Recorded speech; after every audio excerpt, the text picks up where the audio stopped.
बस्तर, जिसके नाम से ही संस्कृति परंपरा झलकती है और इसी बस्तर में विराजी है मां दंतेश्वरी, जिसका आशीर्वाद पाने के लिए दूर दराज से भक्त बस्तर पहुंचते हैं। इसी बस्तर से कुछ अनसुनी कथाएं और पहेलियां भी सामने आती रहती हैं।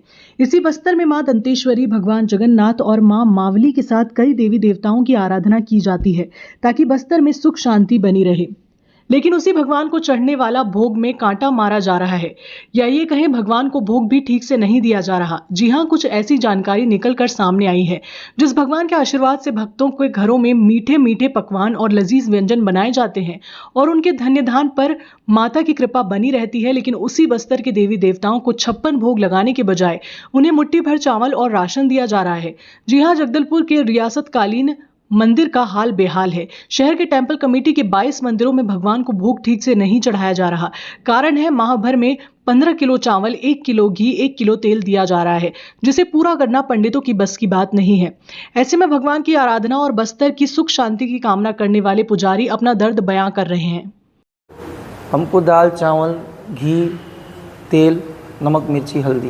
कितना मिलता है? ये अब क्वांटिटी आपको क्या बताएं, फिर भी जैसे 5-10 किलो मिलता है महीना का मानदेय। हाँ, मतलब महीना में 5 किलो हो जाता है? अब वो तो असंभव है ना। यहाँ पे इतने श्रद्धालु आते हैं, सबको वितरण किया जाता है, बाकी खिलाया भी जाता है, तो वो अपने तरफ से भी कर लेते हैं। तो 5 किलो अगर भोग बनता है तो अगर भक्त ज़्यादा आ गए तो फिर कैसे करते हैं? अब हमको भगवान जगन्नाथ हैं, अब सब संभाल लेते हैं, है ना। वो तो हो ही नहीं पाता है। सप्ताह में आप खुद सोचो कि सप्ताह में 5 किलो एक घर में नहीं चलेगा, तो मंदिर में तो बहुत सारे श्रद्धालु आते हैं। भोग मिलना चाहिए अधिक। अब वो तो मिलना चाहिए, ज़रूरी है। और शासन से भी हम 2-4 बार मांग की हैं। ये जिम्मेदारी किसकी है? ये टेंपल कमेटी की है। टेंपल कमेटी जी, से चल रहा है, उतने ही दे रहे हैं और इसको बढ़ाने का मांग हम किए हैं। कब से ये स्थिति तो अब जब से मंदिर बना है तब से तो मानदेय मिल रहा है, वही 5 ही किलो। 5 किलो पर्याप्त हो जाता है? नहीं हो पाता। 5 किलो कहाँ हो पाएगा? फल फ्रूट मिष्टान तेल बाती दिया, ये सब हम, बाकी घी मिल जाता है, बाकी सब कुछ हमें खरीदना पड़ता है। घी कितना मिलता है? घी 1 किलो मिलता है 1 महीने में? हाँ, 1 महीने में। तो आप घी से दिया जलाते हैं या फिर खाना बनाते हैं? अब आरती भी नहीं हो पाता है, कुछ भी नहीं हो पाता है, अब खरीदना ही पड़ता है मार्केट से। हाँ, 14 किलो चावल क्या होता है महीना में? हमारा देवी मंदिर है, देवी मंदिर में चढ़ाया जाता है चावल, मन शिव में चढ़ाया जाता है, माता में चढ़ाया जाता है, चावल का पूंजी रखा जाता है और हवन किया जाता है। अब भोग प्रसाद? भोग प्रसाद कहाँ? मेरा तो क्वार्टर ही नहीं दिए हैं, क्वार्टर नहीं दिए भैया। तो माता को भोग लगता है? लगता है ना, जब मैं खाना खाता हूँ, लाता हूँ टिफिन में, उसी को यहाँ पर चढ़ा देता हूँ, भोग लगाता हूँ। जैसा आप लोग ऑफिस वगैरह जाते हो, हैं तो खाना खाते हो ना दोपहर में, उसी टाइप का मैं खा लेता हूँ। देख माँ, यही तो है, 14 किलो चावल महीना दिन चलाना है, आपको पूजा भी करना है और भोग भी लगाना है, और उसी को लाता हूँ और यहाँ भोग लगा के खाता हूँ। मेरा क्वार्टर वो लास्ट वाला क्वार्टर है, उसको भी उनको भोग उनका भाई 14 किलो चावल में क्या भोग दोगे जी? पूजा क्या करोगे और वो प्रसाद क्या दोगे? अब बताओ। 14 किलो चावल आप लोगों ने मांग नहीं किया? सुने तो हमारा वेतन कमान को नहीं सुन रहे हैं, वो जो दस्तावेज को नहीं सुन रहे हैं, तो क्या सुनेंगे बताओ? भोग सामग्री का जो जवाबदारी है वो व्यवस्थापक टेंपल स्टेट के द्वारा होता है, लेकिन जो जिस पार्टी को उन्होंने कहा था कि सामान दिया करे, वही नहीं दे रहा था। तो अब 6 महीना से भोग सामान नहीं मिला था, तो ज्योति कलश समिति से उसका पैसा दुकान वाले को देके 6 महीने का जो भोग सामग्री अभी मिला है, उतना अवेलेबल नहीं होगा, क्योंकि 15 किलो चावल मिलता है, 5 किलो दाल मिलता है, 1.5 किलो घी है, 1 किलो चिराग तेल है। हमारे ये जो मंदिर में ही 1.5 किलो ज़्यादा घी लग जाता है आरती में। और 1 किलो तेल में क्या रहा भोग महीना भर?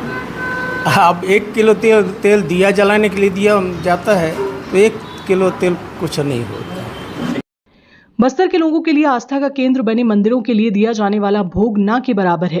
इधर टेंपल कमेटी के सदस्यों का भी मानना है कि सरकार और प्रशासन को इस ओर ध्यान देना चाहिए और मंदिरों की व्यवस्था को सुधारना चाहिए। साथ ही कहा कि टेंपल कमेटी के भोग प्रसाद समय में नहीं दिए जाने की वजह से ज्योतिदीप संस्था के द्वारा उन्हें 6 माह का भोग दिया गया, जो ना के बराबर है। वहीं इस मामले में टेंपल कमेटी सचिव व तहसीलदार ने बताया कि इस बारे में उन्हें ज्यादा जानकारी नहीं है। जो प्रक्रिया रियासत काल से चली आ रही है उसे ही फॉलो किया जा रहा है, लेकिन जल्द ही इस मामले में बस्तर कलेक्टर की संज्ञान में लाकर भगवान को चढ़ने वाले भोग प्रसाद को बढ़ाया जाएगा। शिकायत करते थे क्योंकि ज्योति कलश समिति वाले सदस्य हमेशा हर मंदिर जाते रहते हैं, तो उनको लगा कि अगर सरकार की तरफ से जब भी व्यवस्था होगी हो जाएगी, लेकिन जब तक नहीं होती तब तक ज्योति कलश अपने तरफ से करके देती है। क्योंकि आधा किलो पर रोज का भोग लगता ही नहीं है और कई मंदिरों में भोग लगता ही नहीं है। मॉनिटरिंग तो सरकार को करना चाहिए, अब कौन इसमें कोई करता नहीं है, क्योंकि अलग से कोई सदस्य इसके लिए बने नहीं है और ज्योति कलश के सदस्य के पास भी उतना समय नहीं होता है कि वो जाकर एक एक मंदिर में देख पाएँ, जबकि शिकायत ज़रूर मिलती है कि यहाँ भोग नहीं बनता है। वो व्यवस्था थी, पुरानी व्यवस्था पे आधारित थी, पहले से जो बनी आ रही थी जो ये पुरानी, उसमें कोई अभी नया कोई चेंजेस आया नहीं था। जितना सामान जो सामग्री जितने मात्रा में था उतना ही सामान अभी दिया जा रहा था। ठीक है, आप लोग बात को लाए हैं हमारे संज्ञान में, तो एक बार कमेटी की बैठक बुला लेते हैं और पंडितों से भी राय पूछ लेते हैं कि भाई की मात्रा क्या होनी चाहिए, क्या उसमें ऊपर नीचे किया जा सकता है नहीं। तो उसमें जो कमेटी जो निर्णय लेगी और जो कलेक्टर साहब से भी मार्गदर्शन ले लेंगे, तो उस आधार पे अगर आवश्यकता होगी तो अपन बिल्कुल उसमें बढ़ोतरी करेंगे। हाँ, अब भोग की सामग्री के लिए तो हमने सभी मंदिरों को, जो 20-22 मंदिर अपने कमेटी के हैं, सबको भोग की सामग्री उपलब्ध करवा दिए हैं। जैसे अब इशू आया है अभी आप लोगों के माध्यम से कि कुछ मंदिरों में भोग की सामग्रियाँ नहीं बनी हैं, तो उसके लिए हम हर एक मंदिर के लिए 3-4 मंदिरों के बीच में अपना एक निरीक्षण टीम गठित करेंगे, पटवारी के माध्यम से, अपने नजूल आरई के माध्यम से, और उसमें बीच में पंडितों के संपर्क में रहेंगे कि उसमें भाई मंदिरों में उचित प्रबंधन व्यवस्था या फिर भोग की सामग्री जो देवी देवताओं को चढ़ रही है उसके बीच में इसका लेखा जोखा और निरीक्षण बिल्कुल करवाएंगे अपन। अब सवाल यही है कि बस्तर के देवी देवताओं को भोग सामग्री कम दिए जाने से बस्तर के भगवान को भी भूखा रखा जा रहा है और दूर दराज से आने वाले भक्त भी भोग प्रसाद ग्रहण नहीं कर रहे हैं।